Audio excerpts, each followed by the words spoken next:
Here's one of the big questions today. Why would then Vice President Joe Biden allow Hunter to put him on speakerphone with Ukrainian and Moscow power players if what we expect to hear from Devon Archer turns out to be the case? OutKick founders Clay Travis floats this theory that Biden thought his political career was over at that point when Obama backed Hillary in 2016, and that it was time to make some money before his cachet wore off. So near the end of his tenure as vice president, he started to behave recklessly, and he started to take money, and he started to listen to Hunter. And then Trump wins in 16, and suddenly he says, wait a minute, there's an opportunity for me to run in 2020 and potentially be the nominee. And they immediately tried to start covering up. With that, let's bring in Tomi Lahren, host of Tomi Lahren is Fearless on OutKick, and a Fox News contributor, and Juan Williams, Fox News senior political analyst. Great to have both of you with us today. Tomi, what do you think about Clay's theory there?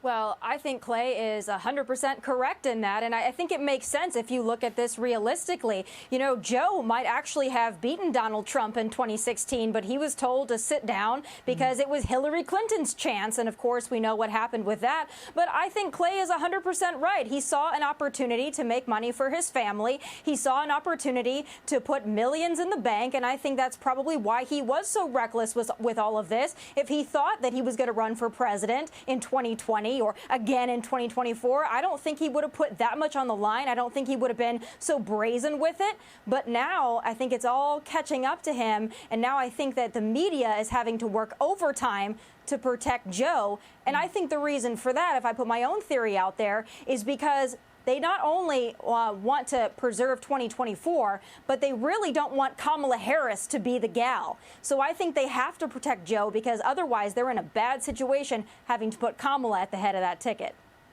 You know, Juan, it's interesting. My mind goes back to this email, which was published in the Post in January of 2019 that came from the laptop.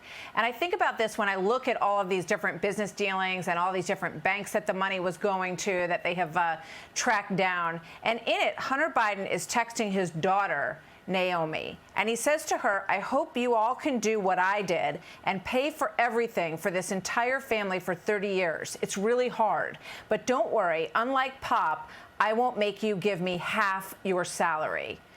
Juan, I don't know that this was a new situation. I mean, it sounds like Hunter had been doing this for a very long time to provide for the family, with Joe Biden's help in some of these situations, it appears. I don't know. I mean, this is all speculation. This is all conspiracy theory. We don't know. What we do know is that he was a drug addict and, a sort of a despicable personal character.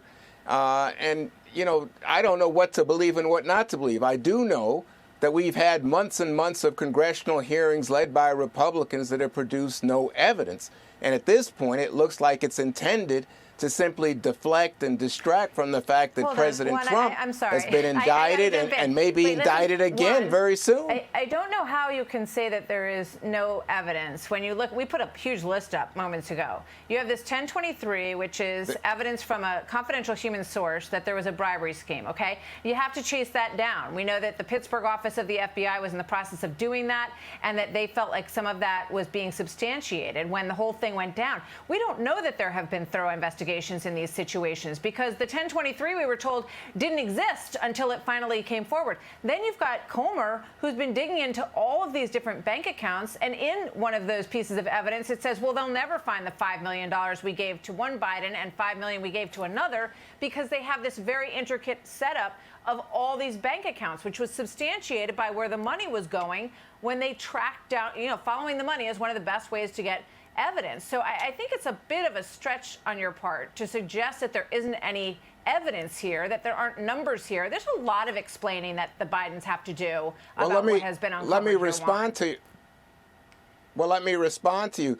That 1023 comes from secondhand information from a source, right? Secondhand. So it's not firsthand. And secondly, what you get is it was never, ever proven out because it was reviewed by the Trump Justice Department, and you have the Trump appointed head of the FBI looking at it. They came to the conclusion there was nothing there. No, that's not and true. The idea that sorry, then but that's Comer not says, accurate. oh, I want to That's not open this accurate. to the public because it feeds the speculation. That No, really listen, is a Juan, political Juan, agenda. I can't let you say something that's not true. The investigation, we know, Bill Barr said they looked at it, they wanted to pursue it, they sent it to the Pennsylvania office that had some jurisdiction over this investigation, and there are reports now that they were finding that it was credible, that they were in the middle of it. It wasn't put to bed at all. And I want to get Tomi back in here, but it's. I mean, this question of, I'm shocked actually, Juan, because you have a long history of being a good analyst, that you don't want to know more about what's going on here. No, it's who said that. I'm glad if you've come up with evidence, if Comer comes up with evidence, show it. But we've had months and nothing, zero. No, Tomi, nothing, zero?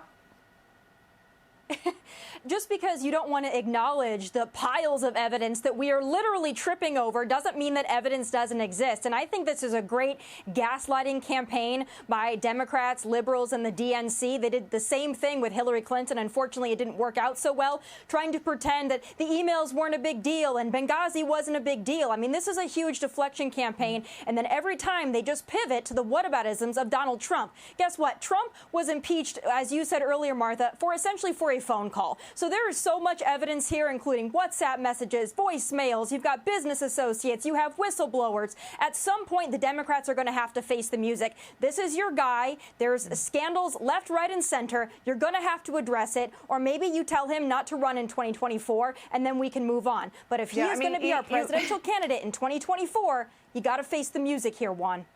Just in closing, there are two business partners, Tony Bobolinsky and Devin Archer, who are expected to testify. One already did, and one is that Joe Biden knew about these business deals, that he was in the loop on them. You've got two IRS agents who say we had so much here, and for some reason it all went poof. They made it disappear. And you have this confidential human source. So you've got 5 different people who are pointing in the same direction here, Juan. So I think to say that there's not evidence is, it just doesn't add up with what we've learned. Well, I would leave it to the paper.